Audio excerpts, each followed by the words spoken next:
Shalom, selamat malam, sidang jemaat yang dikasih dan diberkati. Kembali kita bertemu dalam renungan malam edisi Sabtu tanggal 21 Agustus tahun 2021. Firman Tuhan yang diperhadapkan bagi kita yaitu dari Injil Lukas pasalnya yang ke-11 ayatnya yang ke-5 sampai yang ke-13. Sebelum kita membaca dan merenungkan firman Tuhan, mari kita berdoa untuk meminta tuntunan Roh Kudus Tuhan. Kita berdoa. Allah Bapa yang bertata dalam kerajaan sorga, terpujilah namamu ya Tuhan, karena Engkau senantiasa menjaga, memelihara, dan juga memberkati kehidupan kami sepanjang hari ini. Sekarang kami mau bersama mempersiapkan hati dan pikiran kami untuk bersama merenungkan firman Tuhan. Mari Tuhan curahkan Roh Kudus agar kami mengerti dan memahami. Hamba-Mu yang akan menyampaikan, mari Tuhan pakai agar segala sesuatu yang hamba sampaikan berkenan di hadapan Tuhan dan dimengerti oleh sidang jemaat Tuhan. Bersabdalah ya Tuhan, karena kami siap untuk mendengar. Amin. Sidang jemaat yang dikasihi Tuhan, saya mengambil tema dalam renungan kita pada malam hari ini, yaitu bertekun dalam doa.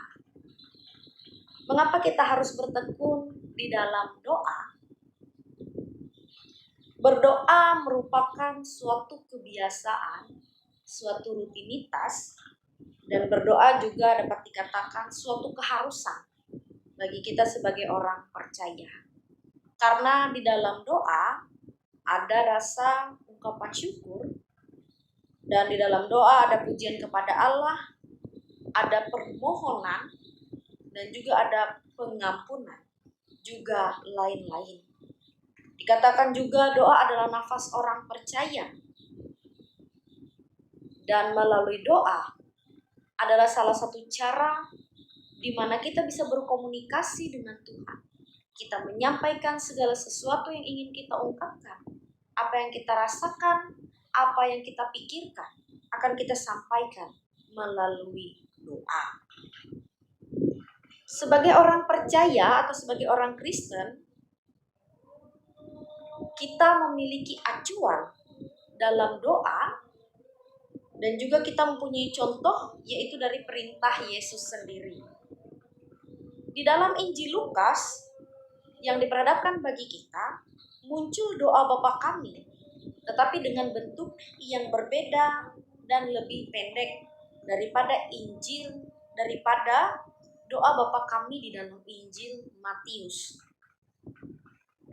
Ini sangat wajar terjadi karena pada saat itu gereja perdana juga mempunyai kebutuhan atau memiliki keperluan yang berbeda dalam mengadaptasi suatu doa.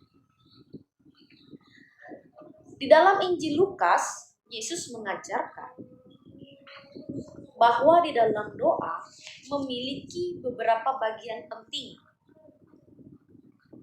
yaitu berisikan yang pertama, tentu saja doa itu harus diawali dengan suatu sapaan atau pujian kepada Tuhan. Dan kemudian selanjutnya kita bisa menyampaikan permohonan. Dan setelah permohonan kita bisa mengucapkan pertobatan. Itu adalah beberapa bagian penting yang Yesus ajarkan dalam doa atau isi di dalam doa yang perlu kita ungkapkan. Dalam firman Tuhan yang diperhadapkan bagi kita, yaitu dalam ayatnya yang ke-5 sampai yang ke-13, ini merupakan suatu perumpamaan untuk memberikan dorongan kepada orang berdoa. Makanya saya mengambil tema yaitu bertekun di dalam doa. Mengapa berdoa menjadi bagian penting dan kita harus bertekun di dalamnya? Dikatakan bahwa hendaklah ketika kita berdoa seolah-olah kita sedang berbicara kepada seorang sahabat. Nah, walaupun doa yang kita tunjukkan itu kepada Tuhan Allah. Karena Ketika kita berbicara, ketika kita berdoa seperti berbicara kepada seorang sahabat, ini mengingatkan dan mengajarkan kita bahwa akan timbul suatu kedekatan, keakraban, dan tanpa ada kecanggungan. Sehingga ketika kita memuji Tuhan, memuji Allah, meminta permohonan, ataupun mengungkapkan kesalahan, dan meminta pertobatan, ada ikatan emosional yang baik sehingga Tuhan melihat dan kita menunjukkan ketulusan, kesungguhan dalam berdoa. Lalu pertanyaannya yang kadangkala membuat orang jarang untuk berdoa, yang membuat orang enggan untuk berdoa. Ketika segala sesuatu yang sudah kita minta, segala sesuatu yang kita harapkan, segala sesuatu yang kita sampaikan kepada Tuhan, itu tidak diwujudkan, itu tidak sesuai apa yang kita harapkan dan dijawab oleh Tuhan. Nah, sidang jemaat yang dikasih dan diberkati, melalui Injil Lukas pasalnya ke-11, ayatnya ke-5 sampai yang ke-13, di sini Yesus mau mengatakan bahwa ketika kita bertekun dalam doa, kita mendapatkan suatu jaminan.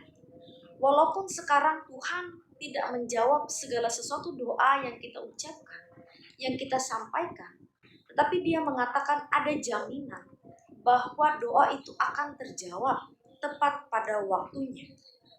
Karena pada ayatnya yang ke-9, oleh karena itu aku berkata kepadamu, mintalah maka akan diberikan kepadamu, carilah kamu akan mendapatkan, ketuklah pintu dan pintu akan dibukakan bagimu.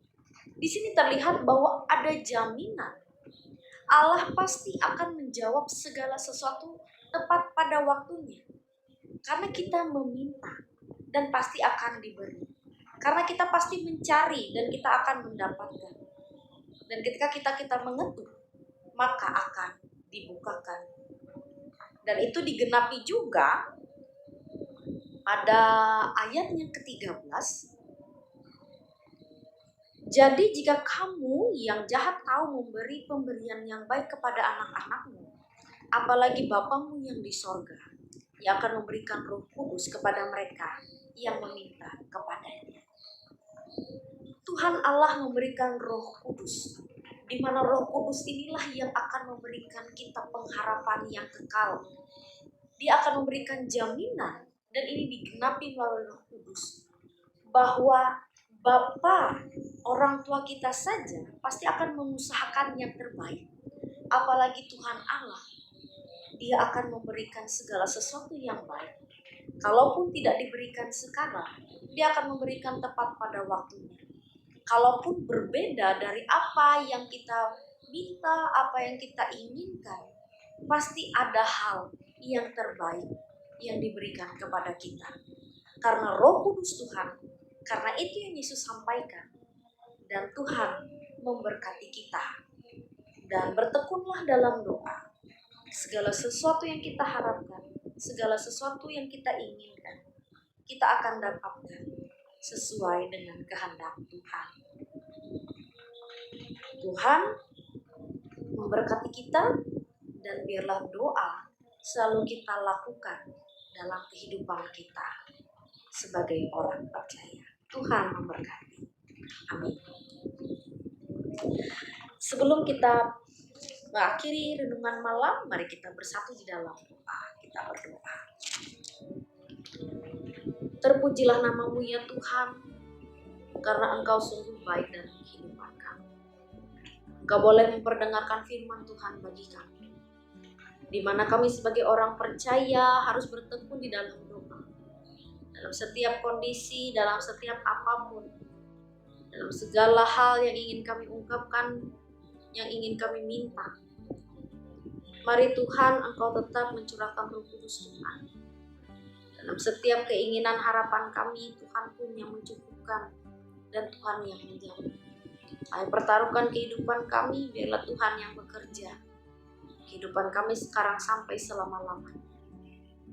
Kami serahkan istirahat malam kami hanya dalam tangan pengasihan, dan kami bangun pagi dengan kesehatan dan kekuatan yang baru.